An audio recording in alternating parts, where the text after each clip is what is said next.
Good evening, and welcome to the Park and Recreation Board meeting for Thursday, April 9th, 2026. Could you all please stand and do our Pledge of Allegiance? Place your right hand over your heart. Ready? Begin. I pledge allegiance to the flag of the United States of America and to the republic for which it stands, one nation, under God, indivisible, with liberty and justice for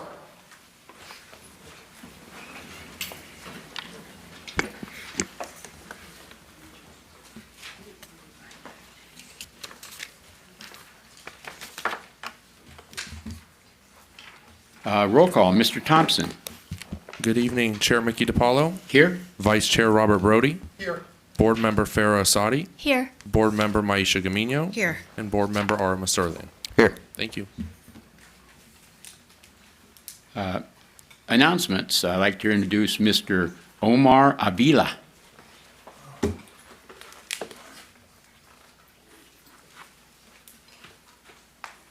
Welcome, Omar. Thank you. Well, thank you for having me. Good evening, Chair Mickey DiPaolo and members of the board. Thank you to everyone joining us this evening. My name is Omar Avila, Recreation Leader in the Parks and Recreation Department. Tonight I have the pleasure of sharing the department's program announcements and updates. Please begin the slideshow. Join us for Story Owl Hour on April 23rd, a monthly program that features a nature-themed story read by Burbank Public Library staff, followed by the hands-on activity led by the Parks and Recreation staff. This event is perfect for children ages 2 to 5. Each month's themes brings new discoveries, and selected books will be available for checkout. Visit www.burbankparks.com to register today. Celebrate Earth Day at the second annual Earth Day celebration on April 25th from 10 a.m. to 2 p.m. at McCambridge Park. Enjoy a bike obstacle course, guest speakers, a community resource fair, and more. This event will also feature City's annual Tree City USA ceremony. This special event is presented in partnership with Burbank Water and Power, Burbank Public Works, the Sustainable Burbank Commission, and the Burbank Eco Council. Join us as we come together to celebrate sustainability and our shared commitment to a greener Burbank. Join the DIG volunteers, Burbank volunteers on May 2nd and May 16th at 8 a.m. as they help care of our parks and keep our community beautiful. Lend a hand while meeting the new people and make a positive impact right here in Burbank. All ages are welcome, and tools and supplies are provided. Learn more at www.burbankca.gov/digburbank. Step into the great outdoors and discover the amazing wildlife right here in Burbank. Join us on April 26th from 11:30 a.m. to 12:30 p.m. for a docent-led hike where you'll learn more about the Verdugo Mountains and the animals that call these trails home. This family-friendly adventure is a great way to explore nature and see the mountains from a whole new perspective. Register today at www.burbankparks.com. Join us for a moonlight hike on May 1st. Enjoy a unique evening workout while basking in a full moon's glow. Hike times vary depending on sunset. Visit burbankparks.com for details and to register. Don't miss your chance to experience nature in a whole new light. Celebrate the creativity of Burbank's young artists at the 2026 Youth Art Expo on display at the Betsy Lukey Creative Arts Center, April 3rd through April 29th. This colorful annual exhibition, presented in the partnership with the Fine Arts Federation, features artwork created by K through 12th grade students from Burbank public and private schools, showcasing the imagination and the talent of the next generation of artists. Visit www.burbankca.gov/blcac for gallery hours. The Burbank Youth Board is now accepting nominations for the Austin Cook Award for Astounding Youth. Help us recognize a young person who is making a difference in our community. The recipient will be honored at the Burbank City Council meeting. Nominations due Friday, April 17th. Submit at www.burbankca.gov/youthboard. Follow us on Facebook and Instagram to stay up to date with the latest parks and recreation programs, events, and updates. Thank you. This concludes the department announcements. Thank you.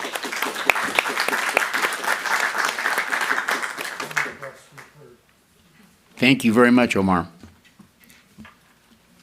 Okay, now for presentations, I'd like to introduce Mayor Tama Takahashi and Mr. Michael Fearman.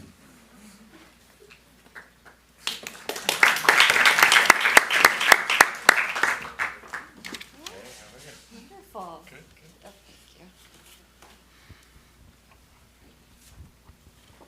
So this is one of my favorite parts of the job, is to celebrate people in the community who make Burbank Burbank. And Michael is one of these people. So good evening. Tonight, my name's Tamala Takahashi. For those of you who don't know me, I'm the mayor. And tonight I'm here to honor and recognize Mr. Michael Fearman, right? Yes. Okay. He's a Burbank resident whose quiet acts of service has made a meaningful impact on our community. For many years, Michael has kept Burbank streets and parks clean by using a litter grabber to pick up trash and litter and ensure proper disposal in his household that goes into his household waste and recycling. And it sounds like a small act, but if you add up that little act over and over and over and over again, you have a big act over many years. For example, at Bryce Canyon Park, Michael noticed that litter, such as food wrappers and plastic bottles, can sometimes accumulate between routine park maintenance. As much as we'd like to keep up with it all, unfortunately, litter and trash does pile up between our maintenance.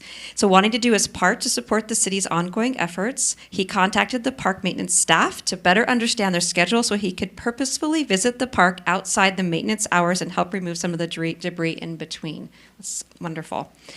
Michael's actions are not driven by the desire for recognition, although we are giving you recognition today. So it's okay. It's okay to enjoy it a little. But by genuine care for the environment and for a deep appreciation for the places that bring our community together. This kind of ongoing activity, this ongoing effort doesn't come just because somebody wants to be seen, because they really care and sustain that. So that really shows in your efforts.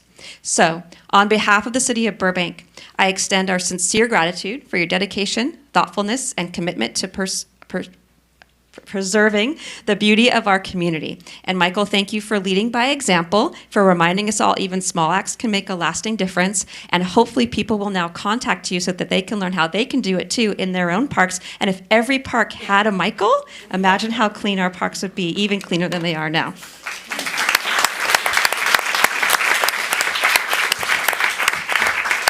So I'm going to read this certificate of appreciation, and if you'd like to say a few words, you may. Okay?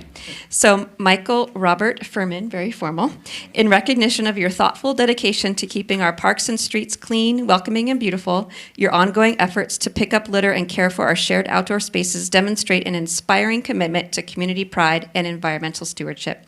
Burbank is a special place, and residents like you are a big part of that. Your care for our community is admirable and inspiring. On behalf of the Burbank City Council, I thank you for your time and effort to keep Burbank beautiful, and I appreciate all you do.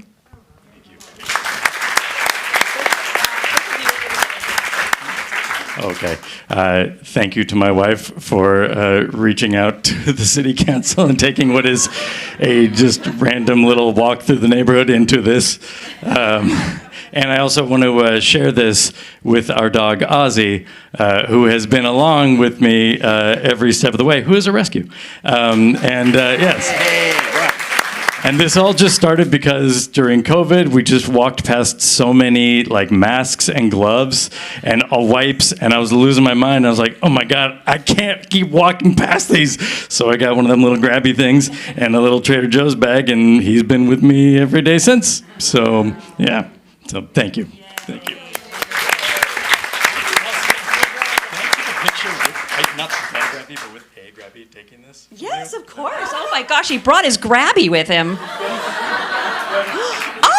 It's the famous grabby pole. Can I say something real quick? Yes. Just so you know, this is not the grabby that I use outside, because that one is disgusting. This is an indoor grabby. Okay. You guys, he has multiple grabbies. I love it. I love it.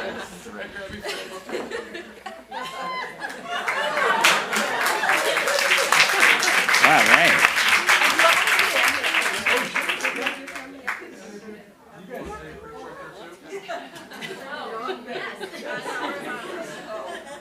This is Eli. Okay, nice to meet you. Can you help your dad see that? Do you have a grabby? He has a smaller grabby. Thank you. Sorry, I'm going to have you hold that. Okay, here we go. 1, 2, 3. 1, 2, 3.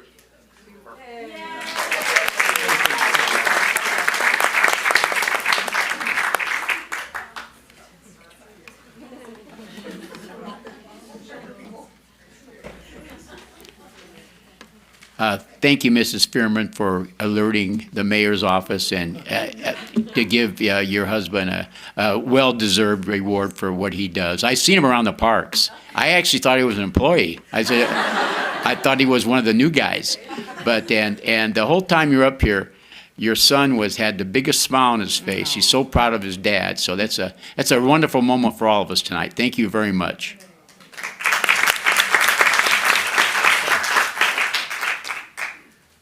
Okay, next up, Animal Shelter Volunteer Recognition. And I'd like to introduce Miss Lisette Rojo.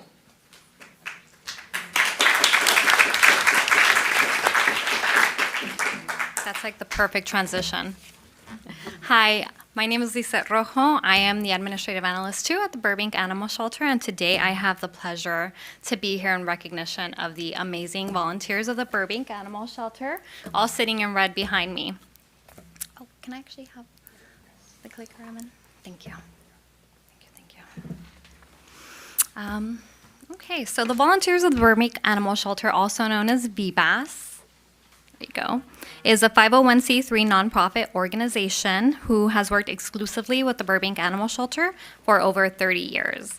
With their help and support, the Burbank Animal Shelter continues to thrive as an animal welfare provider, even when it feels like more and more animals keep coming year after year. The VBAS volunteers are some of the most generous, caring, passionate, and dedicated individuals we have had the privilege to work with. Each and every one of them is inspiring and special to us and to the animals that they have helped. In 2025, VBAS accounted with about 157 volunteers, welcoming 60 new volunteers that year. Last year, the Burbank Animal Shelter achieved a 91.5% life-saving rate, despite another high intake year. And this accomplishment can largely be attributed to VBAS's efforts, which includes extensive fundraising, providing animal socialization, transporting animals to medical appointments, fostering pets, and much more. Over the next few slides, I'll tell you more about their accomplishments this past year.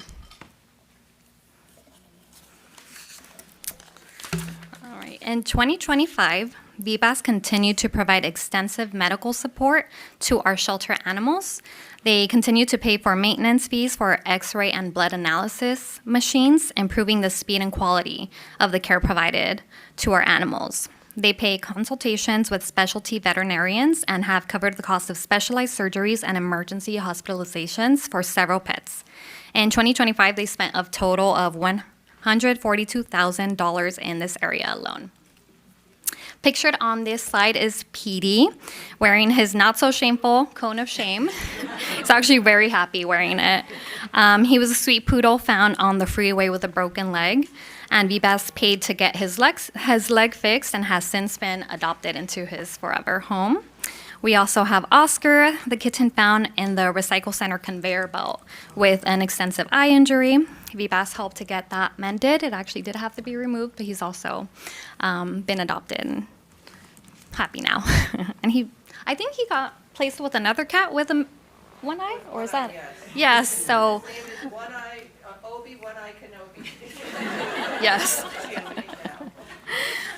And then we have Chili, our miniature pitty, in the third photo. He's pictured on the way to a veterinarian to be treated by an eye specialist. Thanks again to VBAS.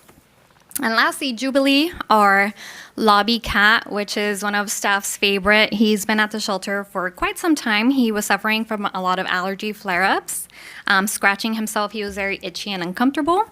And the volunteers were able to get him treated by a dermatologist. We found out he thrives on a strict hydrolyzed diet, monthly shots, and daily meds, and he is currently still looking for a home.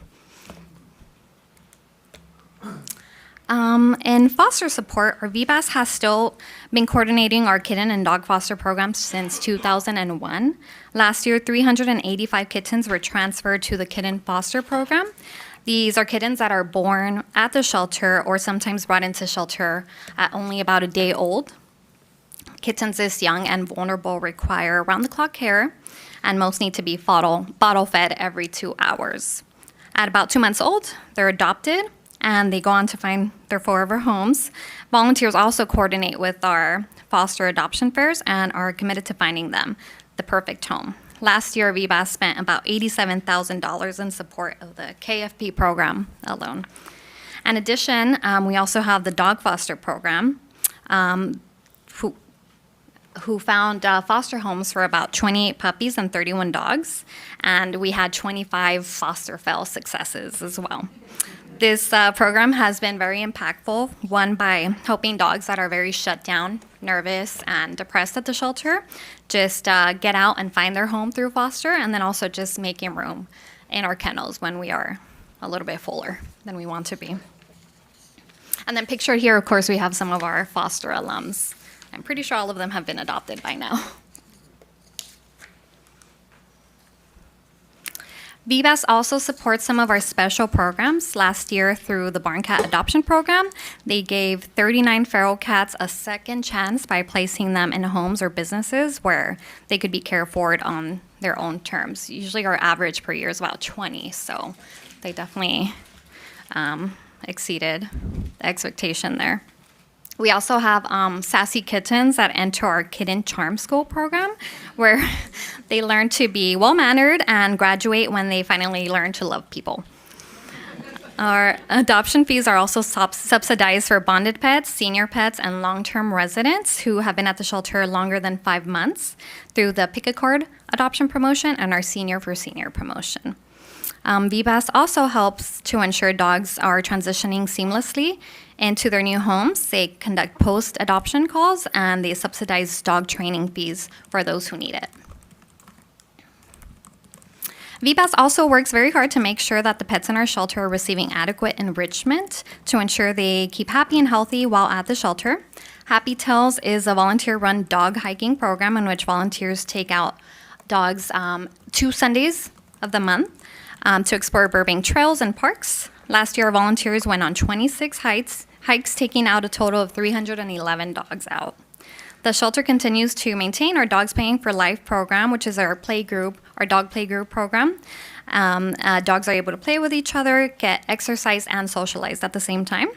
The initial training for this program was paid for by VBAS, and volunteers regularly help with running these play groups. And then our Day Hike program is a new program developed in 2024 that allows dogs to be checked out for the day by volunteers. It started in 2024 with 23 different hikes, and in 2025, the program completed a total of 107 hikes.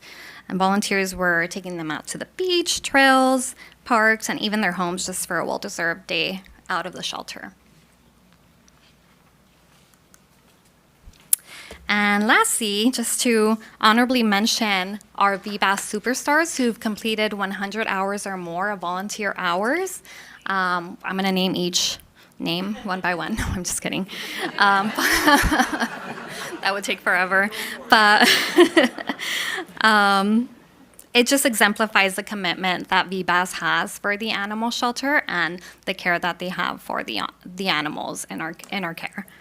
I'd like to conclude our presentation with a short video featuring several of our staff members who also wanted to express their gratitude. If you don't know, most of our staff members don't like being on camera. So getting them to do this just shows how thankful we all are to all of you, and I hope you enjoy. I vividly remember a time when our volunteers weren't as ingrained into the Burbank Animal Shelter as they are today. Their unwavering help and dedication have transformed our shelter into a place where more lives are saved every day.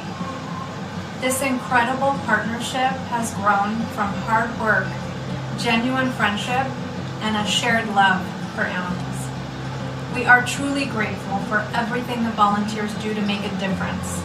We feel so blessed to have such a compassionate and devoted group working alongside us to give our animals the love and care they deserve. Here's the team to personally thank you.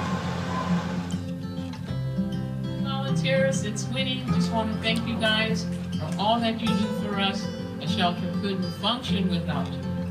From day one till this moment now, thank you, all of you that come in and day out to help us. We really, really, really appreciate it. Hey guys, this is Donald, Officer Capes, to those that don't know me. I just wanted to say a big thank you to the volunteers of the Burbank Animal Shelter. Thank you so much for everything you do for the animals, for everything you do with the staff here. We greatly appreciate it. All I can say is I love you guys and thank you so much for everything. Thank you so much for all you do. We love you. Hi volunteers, I just want to say thank you. We couldn't do anything without you. For creatures great and small, thank you so much. Hi, volunteers. Thank you for all you do for us. We really appreciate your time. On those days when it's really, really rough, you guys come and save our butts. Thank you, thank you, thank you. Thank you so much. I appreciate you so incredibly much. I think we would die without you. A little dramatic, but that's okay. Thank you guys so much. Thank you, volunteers. We couldn't do it all without you. Thank you. Volunteers, love you, appreciate you.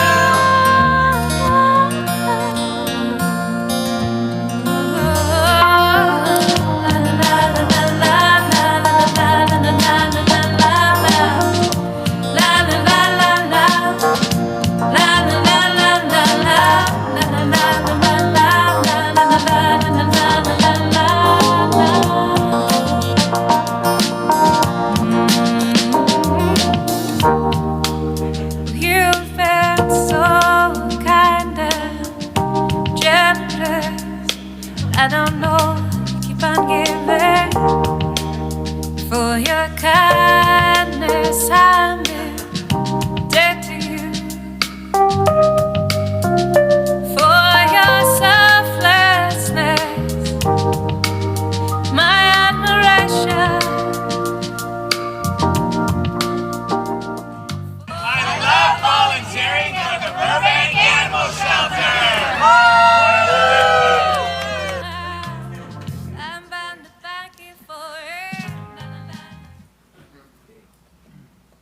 Thank you. That concludes the presentation. Thank you, volunteers, so much. We love you. Oh, yeah. I think we want to do a group photo with everyone. If you can all come up to the front.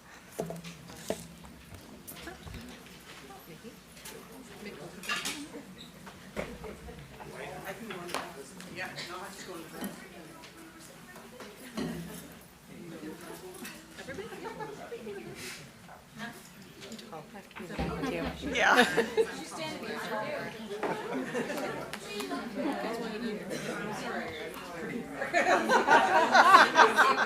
You're not tall enough. You're in the middle.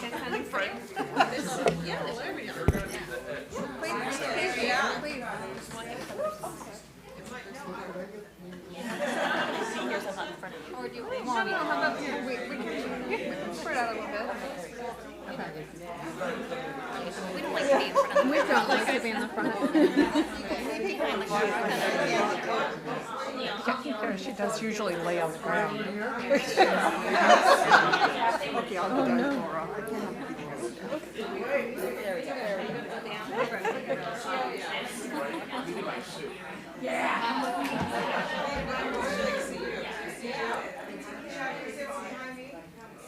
No, you're hiding back there. You're hiding. You have to come forward. Up. 1, 2, 3. 1, 2, 3. Perfect.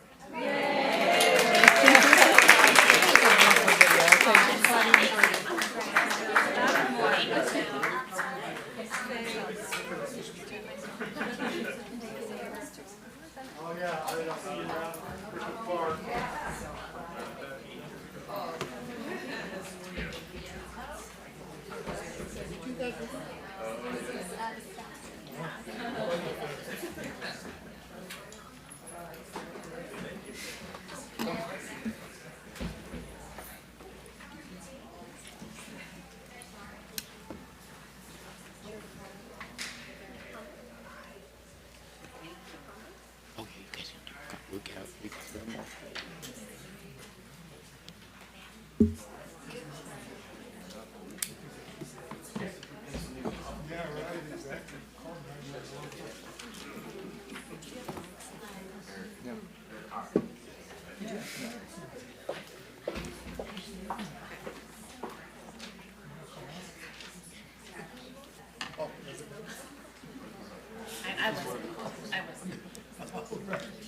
Okay, the next presentation on the agenda is the Residents Inspiring Service and Empowerment, initials RISE, Class of 2026 recognition. And I'd like to introduce Ms. Paula Ohan. Hey, thank you. Good evening, Chair DiPaolo and members of the Parks and Recreation Board. My name is Paula Ohan, Senior Administrative Analyst with the Parks and Recreation Department. I, along with Emin Yusufov and Emily Agajanian, who's in Miami right now, we're fortunate to coordinate and facilitate the Residents Inspiring Service and Empowerment Burbank program, also known as RISE, this year. Tonight, we are here to present certificates of recognition to the recent graduates of the RISE Class of 2026. This year, we had 12 dedicated participants complete an 8-week program focused on broadening their understanding of the city of Burbank and the wonderful offerings and resources that are available to them. We were privileged to spend the course of the program with inspirational, motivational, and diverse community members. Throughout the course of the program, participants received high level of information and insights as it relates to the various departmental operations in the city, from the city council's office, city clerk's office, the city manager's office, public works, community development, police, fire, finance, library, public information office, parks and recreation, and Burbank Water and Power. We also received presentations from the Providence St. Joseph Medical Center and had a nice opportunity to visit Warner Brothers Studios for a special behind-the-scenes tour. This year, the RISE Burbank cohort's dedication and passion and community engagement was clearly demonstrated through their participation in the department's Burbank Adaptive Sports Expo and Spring Extravaganza, where they volunteered their time on a Saturday to support community engagement. At this time, we'd like to share a brief video before the presentation of certificates.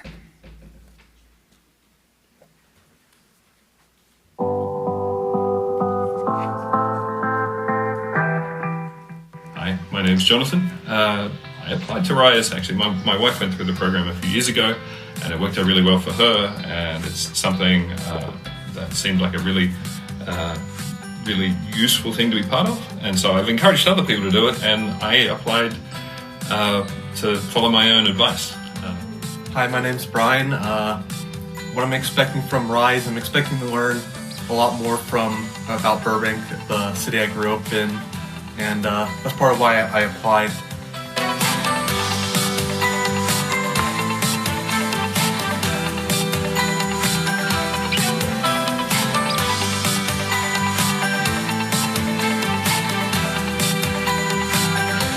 Hi, my name's Ty Harmon.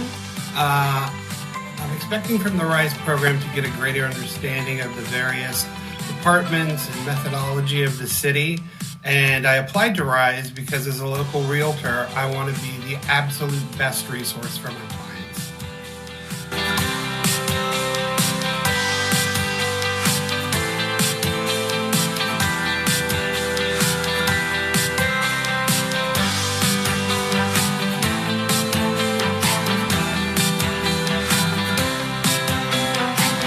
My name is Nick Sivaluka. What I hope to get out of this is an introduction to a bunch of people that are like-minded. Hi, my name is Anahit Petrosian. I applied to the RISE program to broaden my horizons and to contribute to Burbank's further growth.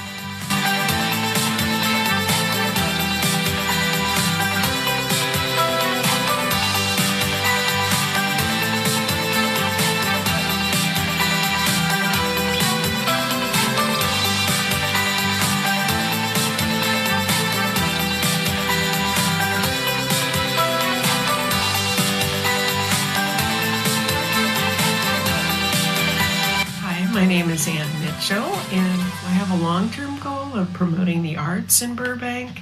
And so I think maybe trying to figure out how I would achieve that and who I would connect with would be part of what I like to do, as well as meet for locals and people who like Burbank as much as I do.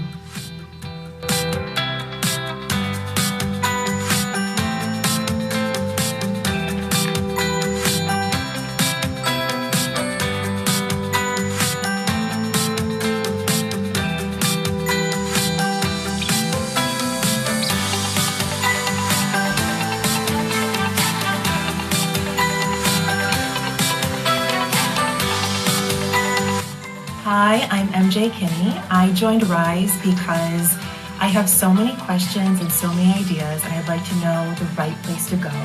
And what I'm hoping to get from RISE is kind of like all the answers to questions I don't even know to ask because I don't understand how it all fits together.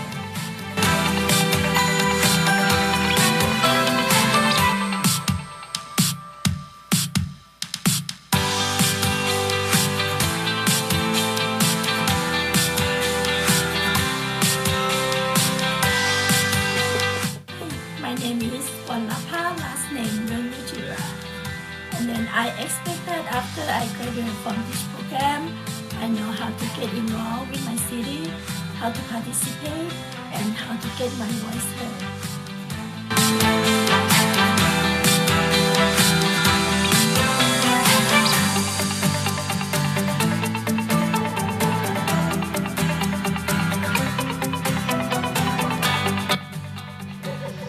Hi, my name is Carla. I'm expecting to learn from RISE all of the resources that are in the city of Burbank and being able to share that with my community members. Hi, my name is Michelle Murphy, and I'm expecting to learn so much with this program because I love Burbank. I raised my son here, and I just want to learn everything I can about how I can be a part of making a difference in my community.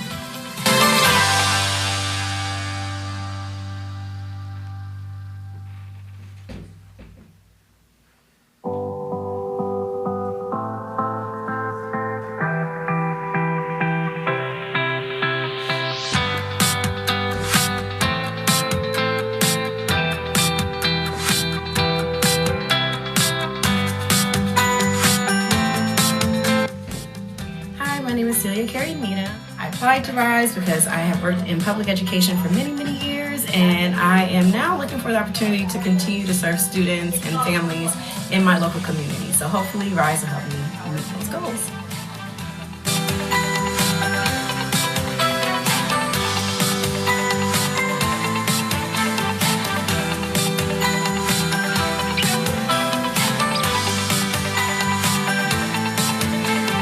My name is Dean Karasinski. I want to meet more people in and of the city and be knowledgeable about the city. And there's just so much to learn and know and do and in every branch.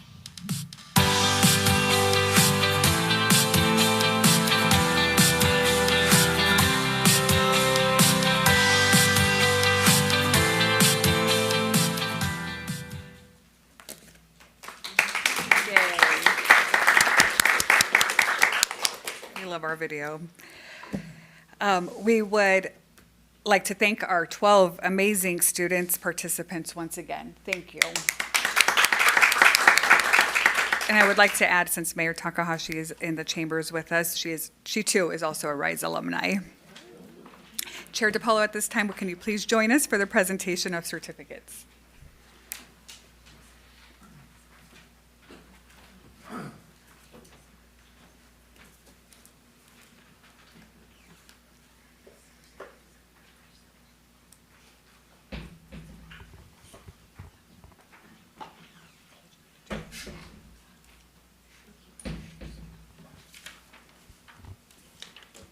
Thank you, Paula. On behalf of the Park and Recreation Board, I'm honored to extend our heartfelt congratulations, sincere thanks to the 2026 RISE class. Thank you for saying yes to this journey and for choosing to be part of a program that celebrates leadership, service, and meaningful community connection. Your commitment to learning, engaging, and investing your time in the city of Burbank speaks volumes. You've inspired us all with your passion, curiosity, and desire to make a difference. RISE is more than just a program. It's a stepping stone to deeper community and civic involvement. And we hope you'll carry this experience forward by continuing to serve and uplift your community. We're incredibly proud of each of you. Thank you for embracing the spirit of this program, and we can't wait to see where your leadership takes you next. Congratulations again to the 2026 RISE class. Thank you all very much.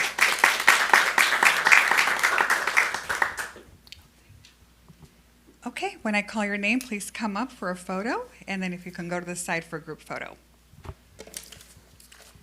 Celia Carey Needham.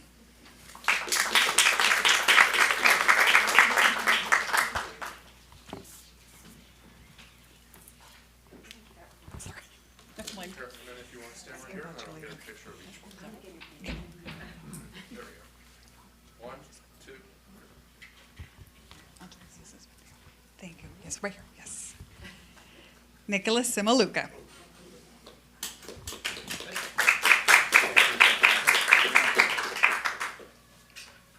Yep. 1, 2, 3. Brian Dyer. Yay.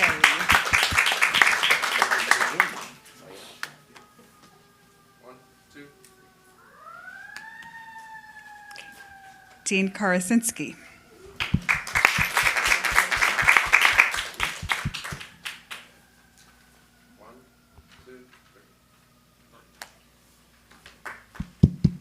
Ann Mitchell.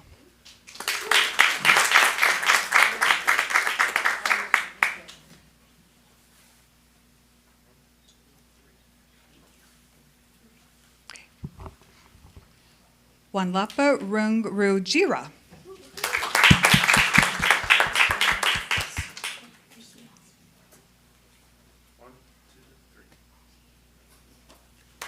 And lastly, Carla Trejo.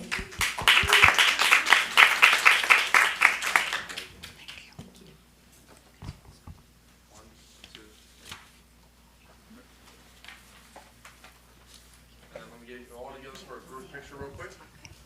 Maybe I'll let you stand in the middle. Take a couple on this side too.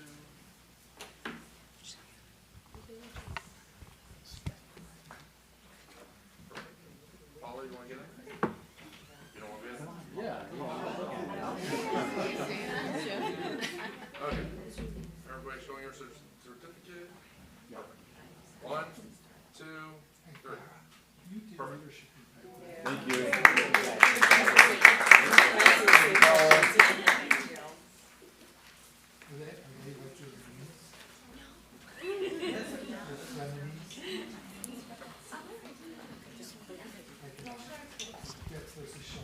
I've already chatted at you guys a couple times. You saw my video yesterday, or the day before yesterday, I think, and I'm during the presentation. But I just want to congratulate you again.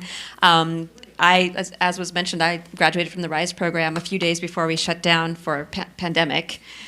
So it's really great to see more folks involved in the program. It's still going on. I'm glad you enjoyed it. I'm looking forward to seeing you around town and doing stuff in the neighborhood. Yeah, awesome. Thank you.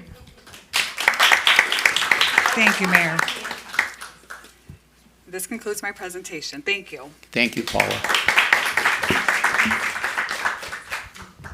If these presentations tonight don't inspire people hoping at home, inspire you to get out and do things in your community, I can't believe you wouldn't get this. This inspires me. I want to do more and more and more, and I'm sure my colleagues want to do the same thing. So before we go to the director's report, I'd like to get some comments from our board. So congratulations, RISE.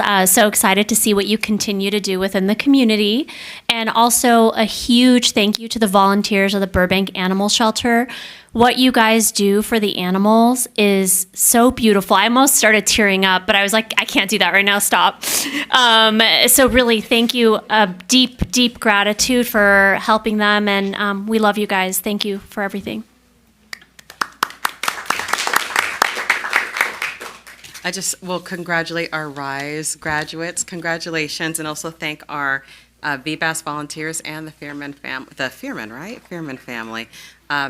It takes a village to make this place such a great community, and so all of you being a part of this community, being active members of the community, really helps us as a team work together and make this a better place to live.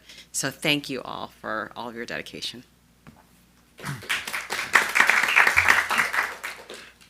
Congratulations, graduates. The chair and I were lucky enough to be at the ceremony last night, and it was very inspiring to see you. But, you know, I want to give an extra shout out to someone who I've been volunteering in this town for a long time, and I have watched Paula and Marissa, I'm sure you will agree, just grow into the most dynamic leader.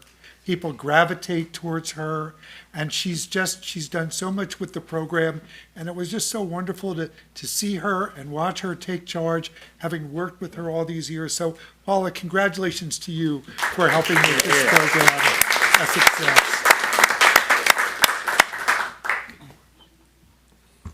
I think my fellow board members said a lot. The one thing I wanted to say was kind of echo what Mayor Takahashi said earlier. I know you guys don't do this for the recognition. All three presentations today, you do it out of the kindness of your heart because you're interested, you're curious, you want to help. But take the moment and enjoy the recognition and share those pictures around, and maybe you'll inspire other people to do it. And you know, you guys deserve the recognition. So I know that's not why you do it, but I think you should enjoy and bask in that moment as well. So thank you. Okay, great. Thank you all. Let's see. Next on our agenda is the Department Director Report. Ms. Garcia.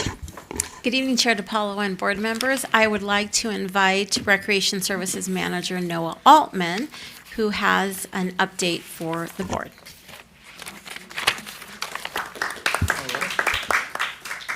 Welcome, Noah. Good evening, Chair DiPaolo, members of the board, Noah Altman, Recreation Services Manager. And I'm here to share an exciting announcement about some artwork you might have seen downstairs in the rotunda. So here we go. So the City of Burbank Earth Day Planning Committee is excited to announce the debut of We Rise Together, a community art piece created by artist Shiowin Peters and attendees of the 2025 Earth Day event. Do we have the slide? Do we ever get a slide? No, no slide. You'll just have to picture it with your imagination, or just go downstairs after the meeting. So Shiowin is a multidisciplinary artist whose work explores the intersections of Indigenous identity, memory, and contemporary visual storytelling. Drawing from her cultural heritage and lived experience, she blends traditional techniques with modern forms to create pieces that are both deeply personal and universally resonant. We Rise Together was created with the Burbank community at the Earth Day event last year, and it brings together voices across generations into one shared story built from scraps and found materials. Each contribution carries intention, showing how something whole and powerful can emerge when we create together. So just to give a visual, it was a collage of a butterfly, and people were able to visit her booth and have scraps of found material, so scraps of like fabric, construction paper, other whatever people had, buttons, just things that you might discard, but it was able to be kind of repurposed, reused, and you know, like a butterfly from its cocoon, be born again into a beautiful piece of artwork. So this piece is currently on display in the City Hall Rotunda, just downstairs, and it's going to be on display until May 5th, 2026, and is available to view during normal business hours. And then coming up at their 2026 Earth Day event, she's going to have another booth again, and is going to do a similar idea. It won't be a butterfly, it'll be something new. So come check out her booth Saturday, April 25th from 10 to 2 at McCambridge Park to help create another and exciting, meaningful art piece. And in addition to Shiowin's booth, we have over 30 organizations who will be participating in the vendor and resource fair. Live music will be playing from the Burbank Music Academy. Burbank Water and Power is powering the event, so all the music and stuff's being powered through their lightning trucks, so it's going to be all electric power, which is kind of cool. We also have a share fair being sponsored by the Burbank Recycle Center, so people can drop off items that they might not be interested in anymore, don't have a use, so it could be, and someone else maybe could find a purpose. So you kind of give and take. It's like take a penny, leave a penny, take something, give something. We also have tree plantings, food trucks, and more. So for more information, please visit burbankca.gov/Earth Day, and we hope to see you there. Thank you.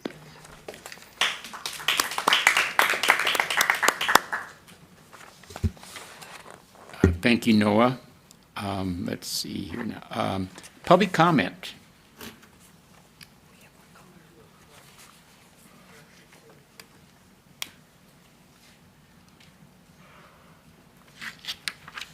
Now's the time for general public comment.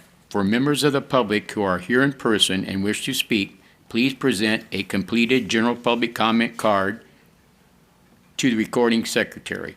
Any person speaking during general public comment may address the board on any matter related to the Parks and Recreation Board.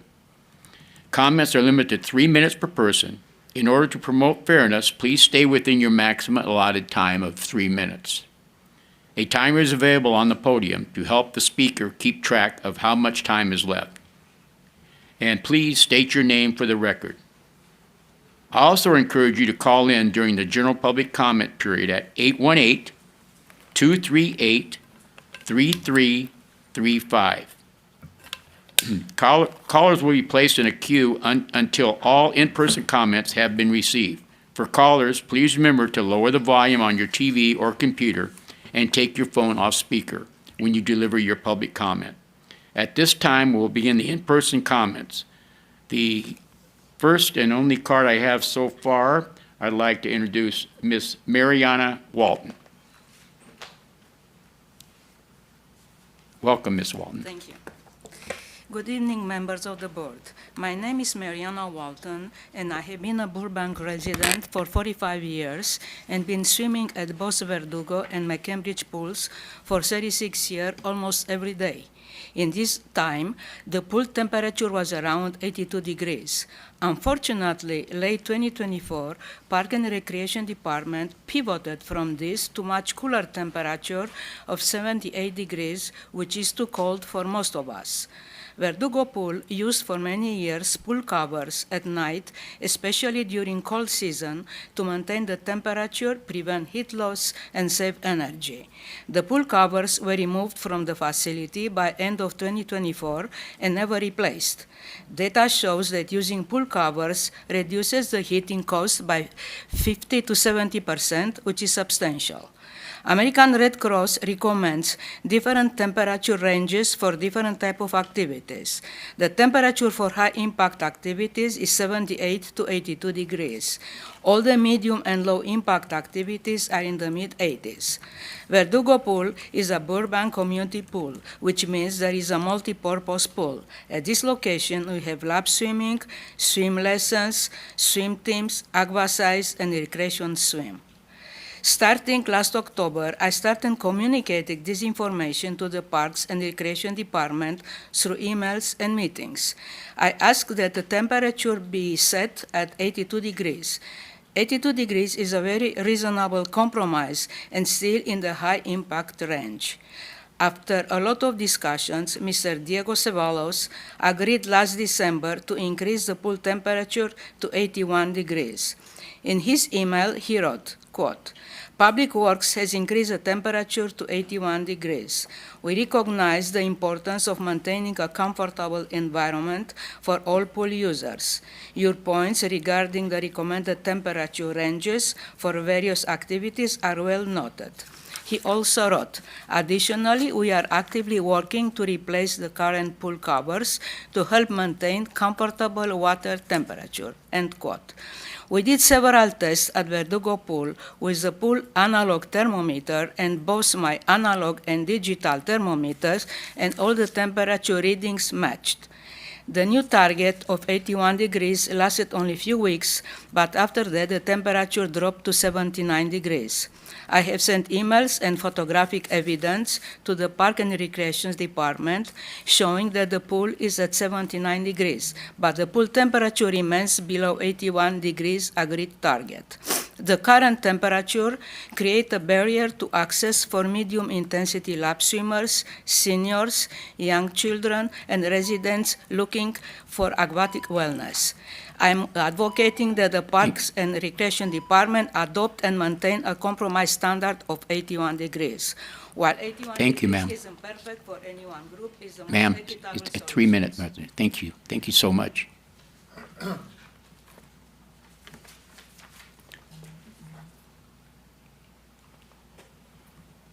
Any other in-person comments? Okay, let's go. Is there any other callers? We have one phone comment. Okay.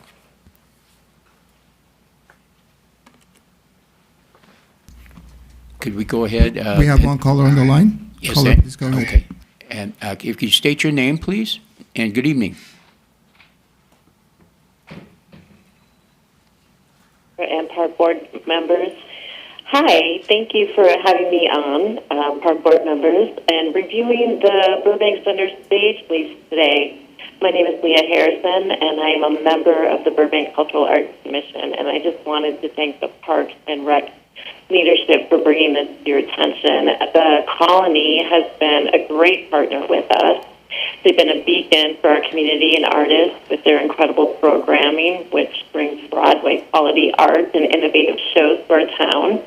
And they've partnered with many groups, many artist groups in our city, performing arts and visual arts. They've been really fierce advocates for our community and bringing a lot of people together throughout the years. So we really appreciate all of the work that Parks and Rec leadership has done to bring this report to you. And what a great meeting tonight. Congratulations to RISE participants, the animal shelter volunteers, and wondering if Michael takes requests to come to specific neighborhoods. So thank you for your time, and thank you again for this report. Thank you for calling in. Have a nice evening. Thank you. Do we have any other speakers? Seeing no other speakers, we will now close the public comment period. Any questions on the public comment? Ms. Garcia? Oh, go ahead. I was just gonna, is it Walton, Miss Walton? I was just gonna respond to her real quick. I'm not an avid swimmer like you are, but I do enjoy swimming. I like lap swimming every now and then. I agree that 82 is like kind of like the right comfortable temperature. And it sounds like, 81, I don't know all the intricacies of what went on or why it was lowered or whatever, but it sounds like it was agreed upon to be 81. Is there, and I know Diego's not here, is there like a regular checking of that, or is there a reason it dropped? Is there just any additional information you can provide would be helpful so, we can address it? Yeah, so good evening, board members and members of the public.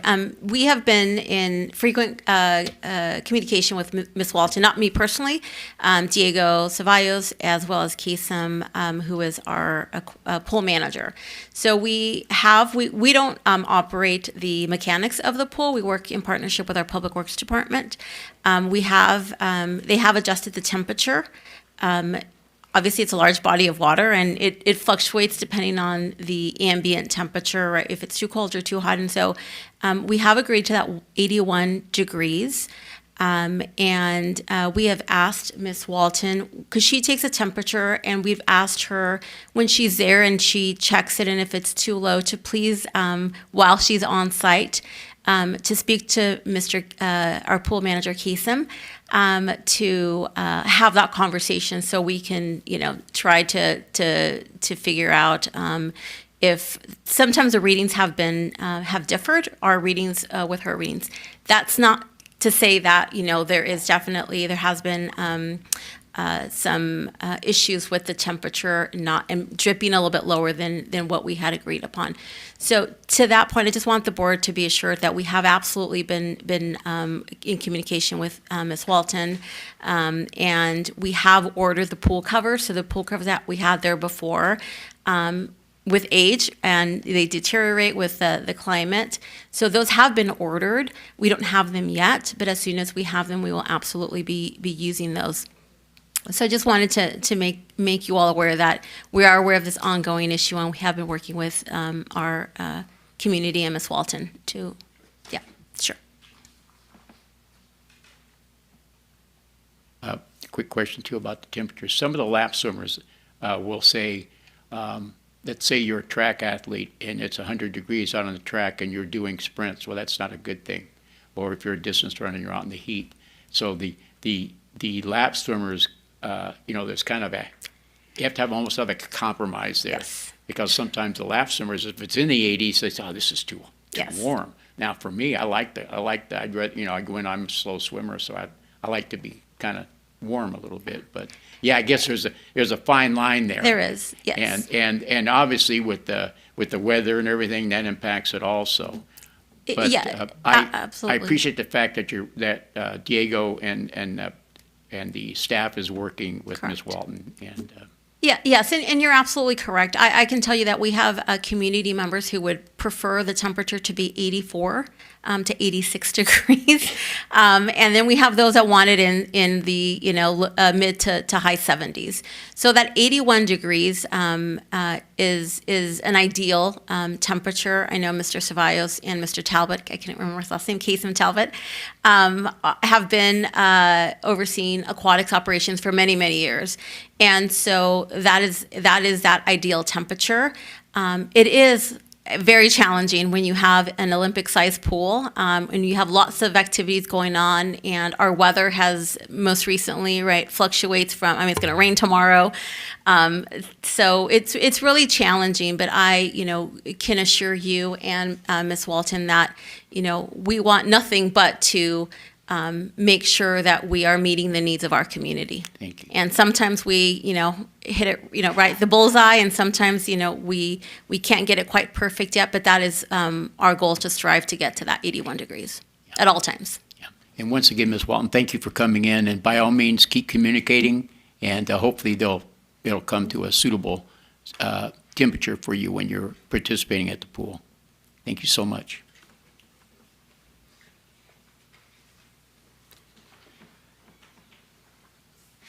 Okay, any other responses to the public comment? Okay, written communications, Ms. Marissa Garcia. None have been received. Okay. Park board comments, including liaison assignments, or any other comments? I have Sarah? a comment. The youth board did a really great job at the extravaganza. They raised money. They dressed up as the Easter Bunny, and people were able to take pictures and get donations. And then they're going to actually donate that money to the animal shelter. So really, really cool, great work by the youth board, and the animals get to benefit from it as well. So thank you, youth board. And our liaison is actually here in the audience. Great, thank you. Any other? I went to the extravaganza also, and my colleague Robbie was there, and it was very enjoyable. Not only was it a great Easter egg hunt and everything, but also there was a lot of activities that are going on during the summer and the spring, and they had all the organizations out there, and it was a beautiful day.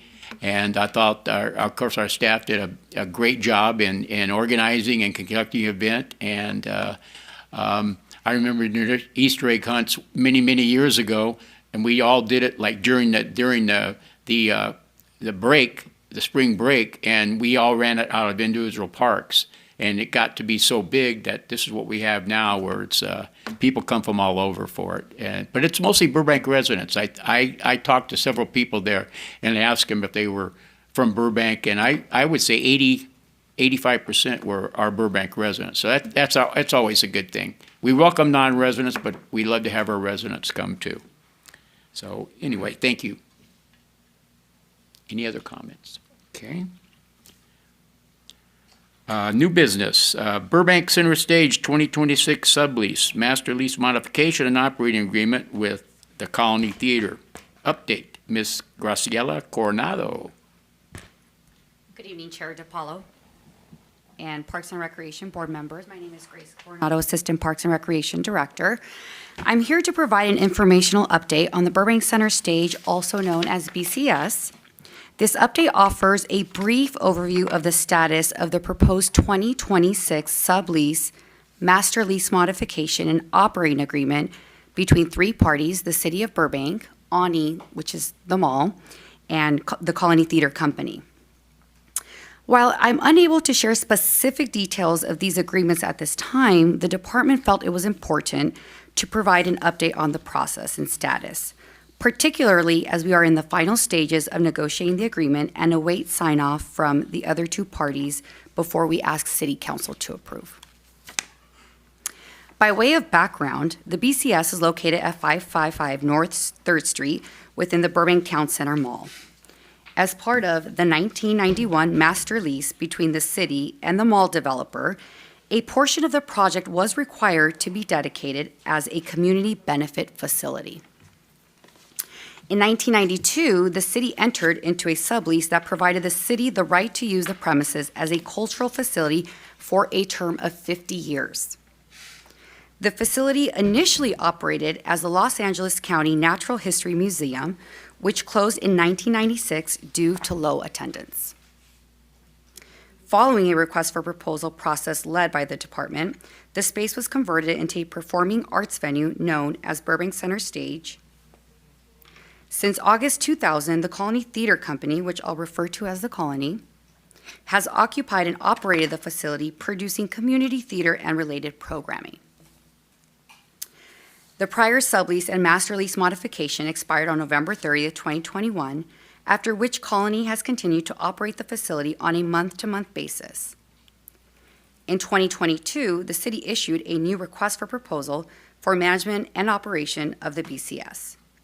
After a competitive process, and at City Council's direction, Colony was selected as a successful proposer at a special meeting held on October 4th, 2023. At this time, staff has been working collaboratively with the property owner, Ani Burbank Town Center LLC, and Colony to negotiate updated agreements consistent with council direction. These include a new sublease and master lease modification and a new operating agreement. The city's negotiating team included a representative from Financial Services Department, the Parks and Recreation Services Department, the City Attorney's Office, Community Development, all ensuring a comprehensive and coordinated review. These agreements are designed to align with best practices, reflect Colony's proposed programming, and strengthen the long-term viability of the facility. They reaffirm the city's commitment to maintaining the BCS as a cultural asset that supports educational, social, recreational, and artistic activities for the community. The agreements also include provisions intended to promote financial stability, facility maintenance, and operational sustainability. Beyond the contractual framework, the continued operation of the BCS plays an important role in the city's broader cultural and economic ecosystem. The presence of a performing arts venue contributes to community engagement, supports local artists and programming, and enhances access to cultural and educational experiences. Additionally, cultural venues such as the Colony can help stimulate local economic activity by attracting visitors, supporting nearby businesses, and contributing to the overall vitality of the area. Staff will be presenting the finalized 2026 sublease master lease modification and operating agreement to City Council for consideration and approval. Following council action item, staff will provide the board with an update on the outcome. In closing, this effort reflects the city's continued commitment to preserving and enhancing a valued community cultural facility, strengthening partnerships with Ani and Colony, and supporting arts and recreation opportunities that contribute to Burbank's quality of life. Thank you, and I'm here to answer any questions.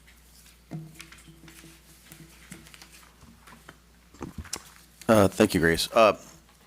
My question is, I drive by that place like literally every day. And the only time I've been there was, I think my kids, when they were like really, really young, their dance studio, whatever, did their performance there, and that's the only time I had been there. I think it was that, but I can't remember. It was a little while ago. But like I never see anything promoted there. Like, you know, we guys, the city does such a great job with Starlight Bowl, and I know it's like a obviously much bigger venue, but curious, is it mostly like maybe this is an ignorant question, is it mostly like private rentals? Is there like actual city, like the Starlight Bowl, is there actual programs that are put on that sell tickets and there's plays and music and shows and comedy or whatever? Like, is there stuff like that? And if there is, I just don't really see a lot of promotion of that. So I was just curious like how it's been operating. So yes, it does operate differently than the Starlight Bowl, where we have, it's a city facility, and we have city staff who operate the Starlight Bowl, marketing, and all the operations. The Colony Theater Company is responsible for the management of the facility, and it is primarily private rentals. They do have lots of marketing avenues that they help promote themselves. They do social media. They have great partnerships in the media industry. They also promote social media. We promote them in our recreation guide, and we also do cross-marketing with the Colony. I know they do have a marketing director that helps with their marketing, but it is primarily private events. Yes, if I could add to that, they also do they do produce some of their own shows. Additionally, to that extent, right? They have a mailing list, so you can certainly go on their website and sign up, and you would get on their email blast. So they are active. In terms of other things they do host some of our community arts grant recipients. As you may recall, a couple of months ago, you all approved the award of some of our grants through our arts grant program, and they have been a great host to some of these recipients of our grant. So there is a lot of community partnership and engagement, but certainly, we understand your comment about getting the word out in marketing, and those have been ongoing conversations, and they have been. I can share with you the last, at least this last year, maybe in the past, they've participated at Holiday in the Park. They've had a booth, a table there, and they're a little bit more engaged in some of our community type events. For that same reason, to really get that exposure to some of the community members that may not typically know that they're there or what they do.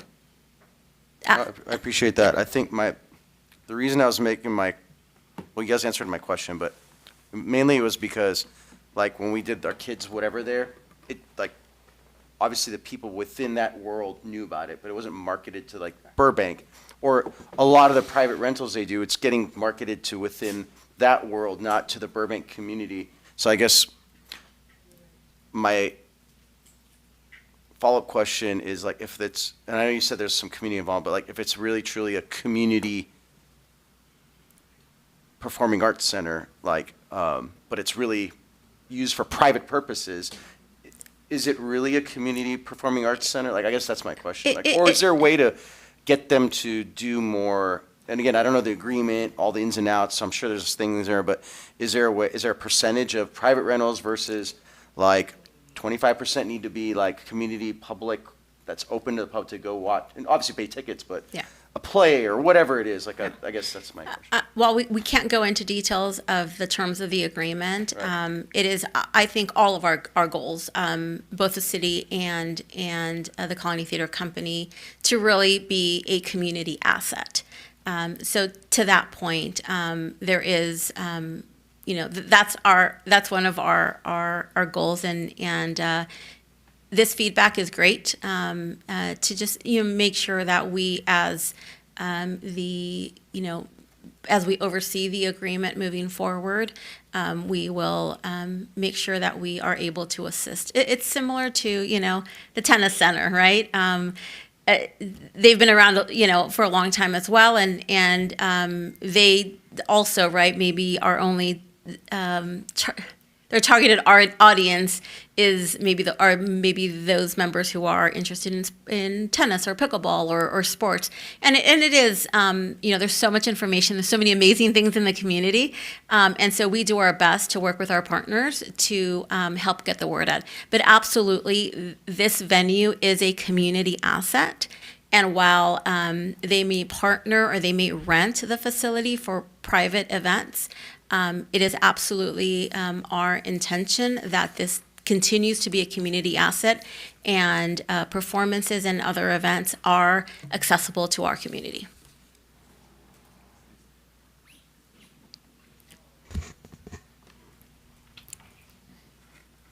Thank you. I was just going to add that while I think almost any program could always use a little bit more breath when it comes to marketing, that I do find that I get the information, but I'm also following the arts community here. So I know that they have camps and shows and writers' workshops, and I have a couple friends that have done some of their classes in the evenings and whatnot. So I think it's active, but I think to Marissa's point, to dovetail that point, when you're in that part of our sub-communities, you tend to know a little bit more about it, and I think it's something that I could even do myself, is just learn a little bit more about the other communities in Burbank and just broaden our horizons. But I do see some of that, just to add to that. And I will say that that's a great thing that they're kind of going to Holiday in the Park or other events to get the community to learn about it. I just learned about it through that exactly, actually. And they had like flyers they were giving out. And I saw The Wedding Singer, and it was really great. They had a really good production of it. And they're going to be having something called like Millennials Are Killing Musicals or something like that coming up. So I do think it's great to be creative with that marketing and have, to your point, other people in the community, not just like arts enthusiasts, getting that information. And if I may add, and you know, we wish we could share with you the terms, but we're not there yet. We wanted to provide the board an update. We want to get an agreement in place as quickly as possible, and so, because of timing, right, we didn't want to potentially delay going to city council. But we will absolutely share the staff report, which will have the agreements attached, and you will see what the pro forma will be, and what the obligations are. I will say, gosh, two things, and one just totally escaped my mind. We also do have their events on our burbankarts.com. So it's a city, through our Cultural Arts Commission, a website that we have that helps promote the arts. And gosh darn it, I can't remember. We do have that newsletter through the city's arts program. And I can't remember that other thought that escaped me, but certainly... One suggestion would be, since they are part of the Burbank Mall, right? I mean, that front where like you guys usually put, like, you know, the front facing San Fernando there, Magnolias, like a big banner there that you promote stuff. I mean, that would go a long way, because that's heavy traffic, and like people are driving there, walking there, and that's just a great marketing tool platform to use. I've never seen anything promoted for the Colony Theater. Maybe I just missed it, but I typically see it almost every day, and I've never seen the Colony promoted there. So if there's a show coming in that's not a private rental, that's accessible to people to buy tickets to, like, that'd be a great place for the Burbank Mall to partner with them to promote. Absolutely, yes. That's actually a good point. I believe they're on the inside of the mall, if I remember. Like, I think I see posters as I drive inside the mall, right? Like, yeah, I've seen them lined up there. Yes, the corner that's where they have the marquee, and there is an entrance, but typically most people will go, since parking, you'll go in through the parking lot, and there's a secondary entrance, which typically, will be sometimes viewed as like the main entrance, which I understand that from a visibility, right, it may not be as... for those that are like driving by on 3rd Street, you may not know if all the balloons and all the hoopla, right, is in the parking lot. But those are very points well taken. Yeah. Sure. Oh, if I may, I'm so sorry. I just remembered what I was going to say. As part of the, similar to all of our other agreements that we have, where the board gets an annual report, like a status of the year prior their performance and meeting goals and all of that, the Colony Theater Company this will be one of their requirements. It's just consistent with all of our other agreements. So you will be receiving an annual update from the Colony Theater Company once after our first year of the new agreement. So that will also be a way for us to help get the word out by them attending these meetings and obviously being televised, and hopefully gives you an opportunity to learn a little bit more about what they do and attend a lot of their amazing performances. Okay. Thank you. Thank you, Gracie. Thank you. On to the Dick Clark Dog Park Progress Report. Ms. Garcia. Yes, good evening again. We put this item on the, as a report to the board to really help facilitate any conversations or questions that you may have, and also give the community an update on where we're at. So we do have a brief presentation that I'll go through the slides and hopefully give you all a little bit of a perspective of where we're at in terms of the project. So to begin, I will share some slides, the design of the dog park, which you, I believe, have all seen. I believe we provided this update a year ago. April of 2025 was the last big report that we provided. I'll go over timeline, kind of like sequence of events of what has transpired, and then give you all an opportunity to ask any questions you may have. So we'll have, it's got PowerPoint and one more.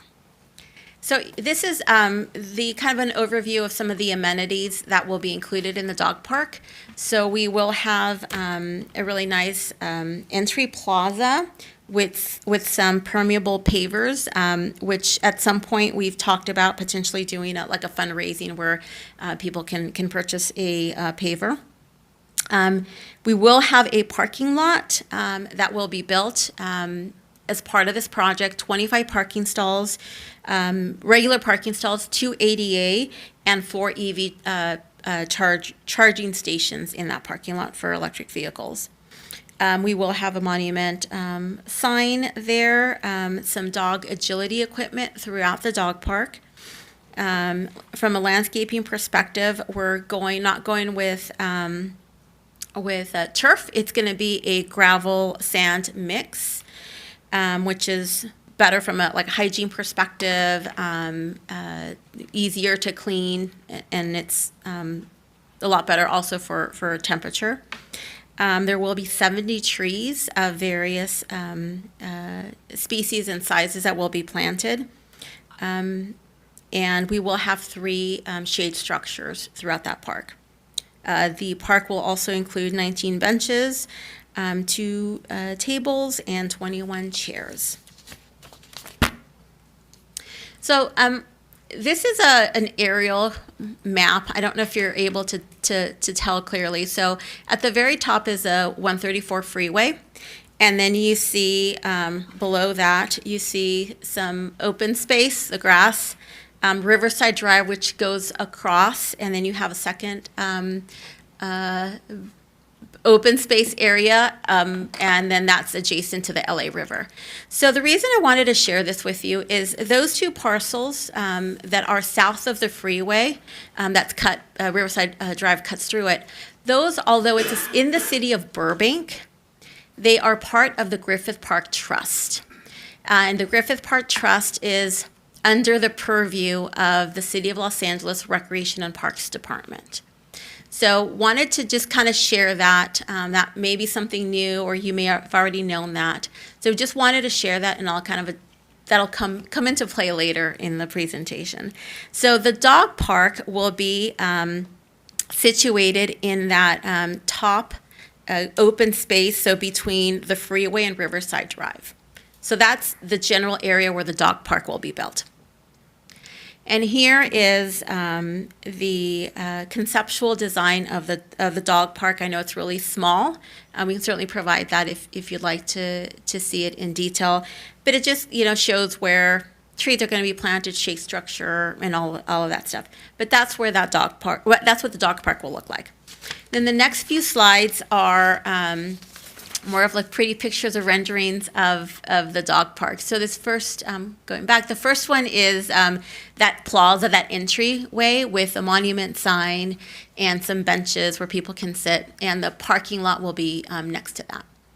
Then as you go into the dog park, so that is one view of the dog park.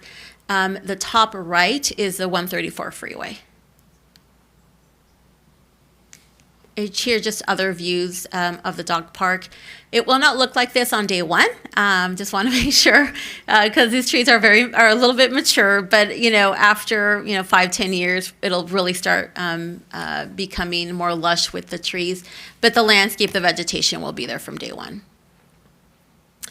And here's just some other views. And just a reminder, when these renderings were done, the green, we weren't sure what the material was going to be. So it's not going to be grass. It'll be that sand gravel mix. So where you see the green, it's not going to be grass. It'll be that mix. And here's just an example of the one of the shade structures that will be there. So we'll have these 3 shade structures, but then obviously the trees as they mature will provide a lot of shade. Okay, so then going on, the next few slides are the timeline. So just as a quick overview, in the spring of 2023, the City of Los Angeles Water and Power completed a project. So they were occupying that space, which delayed the start of our project. So they were working on the River Supply Conduit Improvement Project, and in the spring of 2023 is when they vacated that site. Thereafter, in January is when we submitted the plans for the dog park to the City of Los Angeles Department of Water and Power. Now we have to submit these to LA Water and Power because of high tension lines. So while it's not LA Recreation and Parks who holds the lease of the Griffith Park Trust, we still have to go through some approvals through the City of Los Angeles Water and Power. That process started in January of 2024, and while they were reviewing the plans, we were also making some progress. So in February, we presented 3 60% completed conceptual designs to this board to make that selection. In March of 2024, we had 2 informational meetings of the community just to share with them the pretty pictures and answer any questions and really just kind of keep the community informed. In May of 24, we did receive some initial comments from LADWP from the January 2024 submittal. There were some requirements some requests and conditions that required us to make some modifications to the design. And all of the requests, most of them were primarily due to some of the underground substructure. In June, we worked with our consultant to address some of the conditions, including presenting to LA some alternatives. In August, we provided the City of Los Angeles a couple of feasible options for them to consider.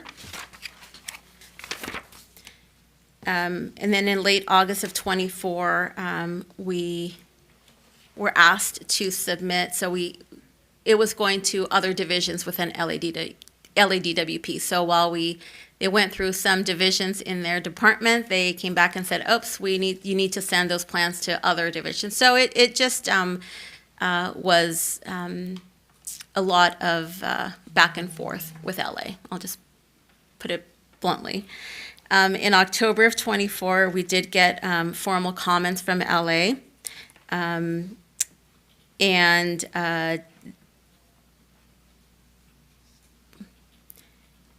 We had some issues with their comments. So the October comments, they basically would be requiring us to dig under Riverside Drive to connect to make a connection that they didn't want us to do on the site of the park. And it was all with, I believe, like sewer or some connections there. Obviously, that was of concern to us because of the cost and the time delays.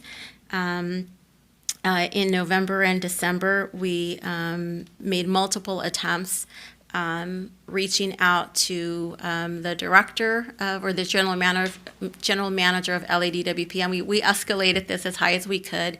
We had our city manager involved and our general manager of our Burbank Water and Power to assist with the communication. So that was part of the challenge, was the communication. And that all happened the latter part of 2024. Then in kind of jumping ahead a couple of years, we finally received approval from LADWP January of this year. They approved the conceptual design. There's still a couple of conditions of approval that we cannot meet those conditions until we actually hire a contractor. But nonetheless, we finally got this letter saying you can actually move forward in going out to bid. The same month in January of this year, we also received approval from the County of Los Angeles Department of Public Health. And this is because we will have reclaimed water, recycled water at that site, and that all requires approval through the county for the use of that. So we will have potable water, like regular drinking water for drinking fountain, but we also will have the recycled water for cleaning purposes and using that for irrigation. Then just last month, the project, we received approval through our own department. So what I can share is while we were waiting for LADWP and waiting for their approval, we were simultaneously having the designs and the project go through our internal process. We were trying to do whatever we could to save time, so we were doing these processes concurrently. And if there was a change that LADWP required us to make, we would make the change and just kind of notify our internal departments.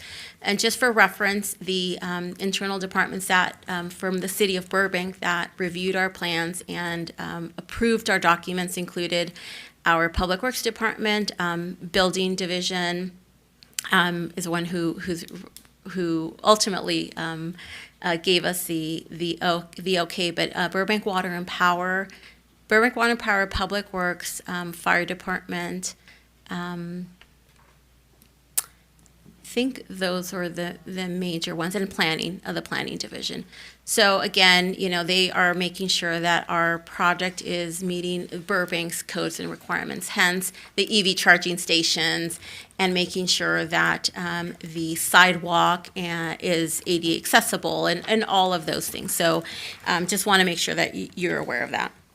So we are like 90% there. The last piece of the puzzle for us to really then to go out to bid and build this amazing dog park that everybody's been waiting for is working with the City of Los Angeles Department of Recreation and Parks. So our lease with the City of Los Angeles to maintain the Johnny Carson Park south of the freeway expired, and they are requiring us to enter into a new lease agreement, which will go to their board, their commission, and their commission will also approve the dog park. I can tell you that I know the director of Recreation and Parks in the City of Los Angeles, and their staff have been amazing. We already have a draft of the lease agreement done. It's being reviewed by us right now. We hope to have our comments back to them. They understand that, we talk, right, Park and Rec Department to Park and Rec Department. We know that, we want to get this done. They want to help us get this done. So right now, it's just a matter of finalizing this lease agreement, and then we can officially go out to bid. So we just need this agreement to be executed, which then gives us the authority to build on this land. So with that, I hope that makes sense. I am happy to answer any questions you may have. But I wanted to explain to you all what has happened, where we're at, and hopefully give you some assurance that we are working as quickly as we can to get this done. I don't want to make promises because I, was hopeful that the dog park we would have had a ribbon cutting ceremony last December, and that was my goal. But because of the delays that were outside of our control, but because we're so close, and people in LA Rec and Parks pick up the phone and meet with us, I have a lot more confidence that this last piece of the puzzle we're going to move through a little bit quicker. It's not going to take 2 years. That we will have, at a minimum, a groundbreaking of this dog park in 2026. Sure would hope to have it done, but I don't want to give you all or the community any false hopes that we will have a dog park in 26. But I feel fairly confident that we will have a groundbreaking of this dog park, and hopefully, you'll all be there, and then we can celebrate the opening of the dog park. Any questions from my colleagues? Marissa, I appreciate you taking the time, and we've all been, everybody knows how hard Parks and Rec is working, but it's good to hear it. What is to stop you? Why not put it out for bid so we know? Just one more thing. It's all going to work out with the lease. Can't we get that? I don't know how long the bidding process, it might be 6 months. I don't know. Yeah. Why don't we do that? That's a good question, and certainly there's a risk going out to bid. But also I think in all we want to do the right thing, and we want to make sure that we are not. I want to be a good partner, and because we don't have a lease, it's one of these things that we want to make sure that we are.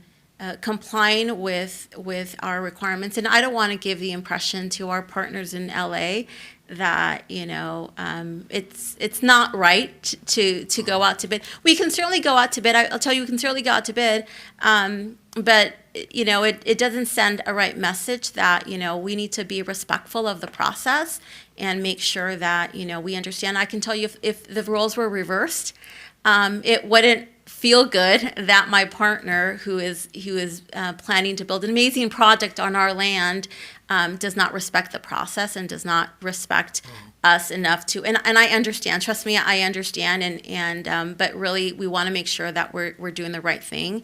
And I really hope that our community members, we do respond to and keep them posted. It's just a few more months, right?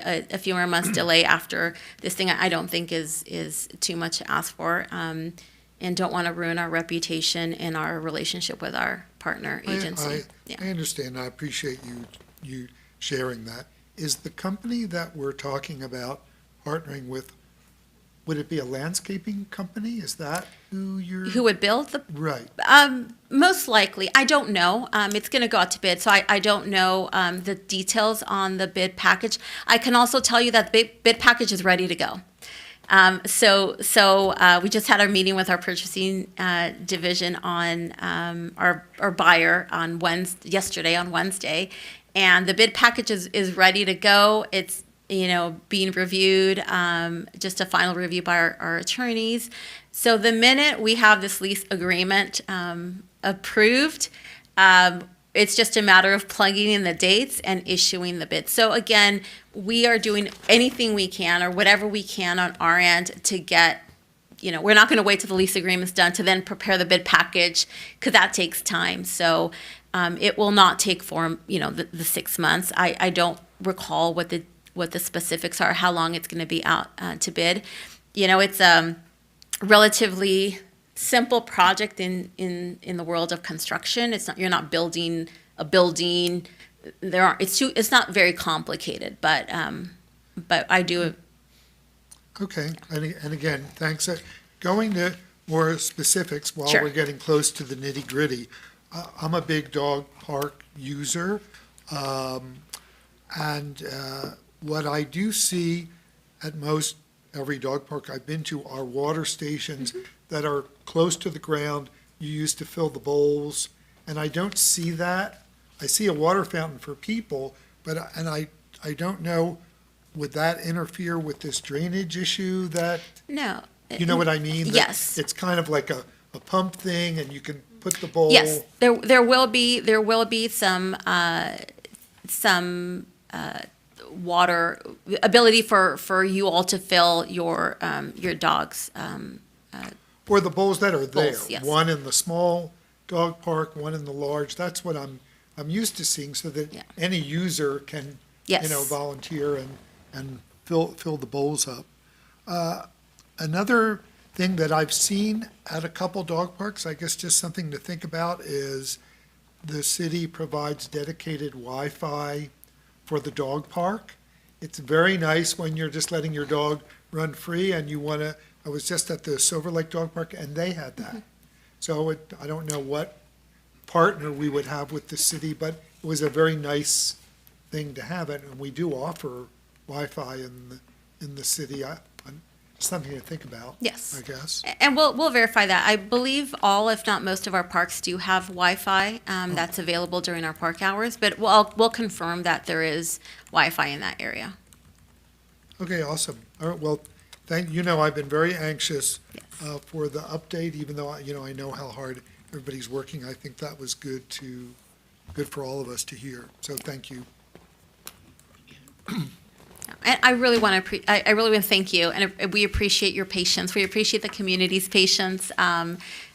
This has been a project that we're all very passionate about, and we are very, very excited to be this close to getting it built. Yes, I retired, let's see, in 08, and they were talking dog park when I was like 10 years from retiring. So it's going to happen. I'm serious. And there's been a lot of real advocates, very passionate, and we appreciate that. And it's going to happen. It's finally going to happen, and it's going to be beautiful. And thank you for that report, Ms. Garcia. Okay, moving on to the consent calendar. All matters listed under the consent calendar are considered routine by department staff and may be enacted on by the board by one motion. There will be no separate discussion of these items unless, before the board votes on the motion to approve the recommendations, board members, staff, or public request specific items be removed from the consent calendar for separate action. Removed consent items will be discussed separately. The consent calendar includes the approval of minutes of March 12, 2026, City Council agenda items update, contract compliance, police park patrol report, Dick Clark dog park progress report, and departmental operations update. Do I have a motion for approval of the consent calendar? Yes, this is Ravi. I'll move to approve the consent calendar. Second. Second. Roll call, please. Chair Mickey DiPaolo, Yes. Vice Chair Robert Brody, Yes. Board Member Farah Asadi, Yes. Board Member Maisha Gamino, Aye. and Board Member Ara Masurlian. Yes. Thank you. Any tabled items? No tabled items. Additional comments from the board?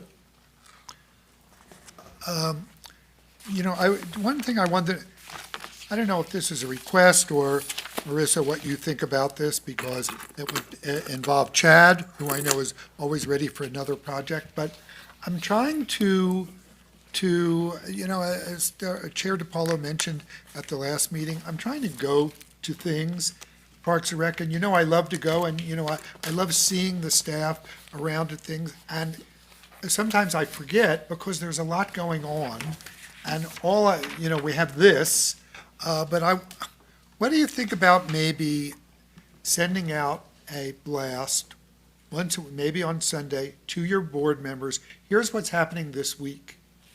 There's eggs extravaganza, there's the art show for students. I mean, just to kind of focus us.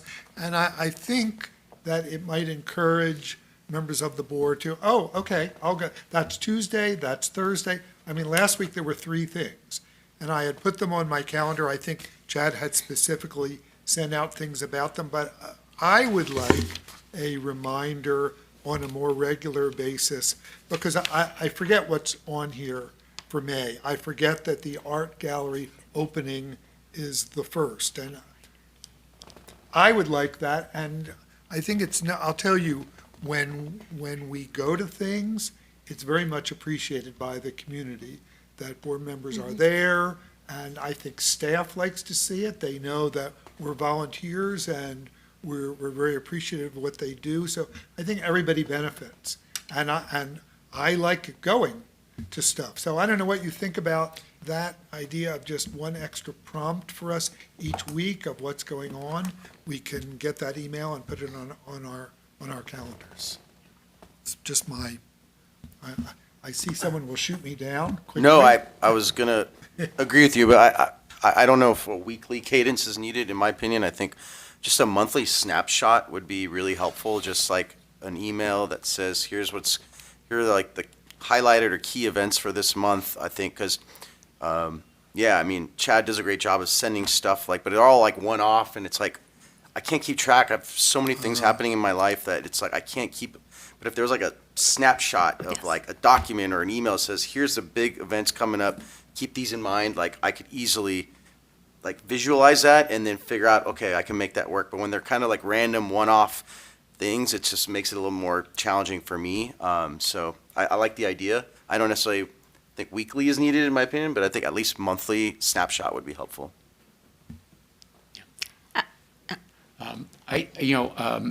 From my viewpoint, I like reminders too, because I'll look at it and then I'll forget, but I think Chad does a great job about the notification for the Rise event last night. We got that at least a week or 10 days in advance. So, and like I mentioned last month, there's a lot of day things I go to. But I need to start attending the night events too, and it's really nice. And you do, I think the community, but number one, I think your staff appreciates our support, and we all should make the effort. But we have our own lives too. I mean, if we have, family comes first, obviously. But if we can possibly make it, fine, And there's a big event coming up, it's not for a while, but with the Civitan Day Jamboree, and they're going to have some new things going on. The department is partnering with the MLB, and they're going to be doing events according to MLB rules and specifications, and it gives our young people a chance to go on and could possibly be competing the week of the World Series, probably right back here at Dodger Stadium. But anyway, it's just another thing our department's doing. So it's nice to know that, and then hopefully we can attend. Yeah, absolutely. We'll talk internally to see what we can do, and I don't disagree because we have a lot of stuff, and I myself will ask, make sure things are on my calendar, and we do a lot that, sometimes I have to pick and choose monthly which events I can and cannot attend, because as the 3-month calendar at a glance has a lot of what we're doing. But we will absolutely talk internally to see what we can do. Definitely heard the comments frequently, maybe not too frequently. I don't know, but we will absolutely work to make sure, because we do want as many of you there. So I selfishly too, right? If a reminder will help to remind you all, and I know that you can't go to everything, you can't go to a lot of things because of other obligations, and that's okay. But if a reminder can impact that, your ability to go, of course we'll do that. Thank you. Sure. Okay, moving on. Any new agenda items? Anybody wants to have anything agendized for the next few meetings, or no? Okay, we will adjourn this meeting, and our next regularly scheduled meeting will be on May 14th. Thank everybody. God bless you all.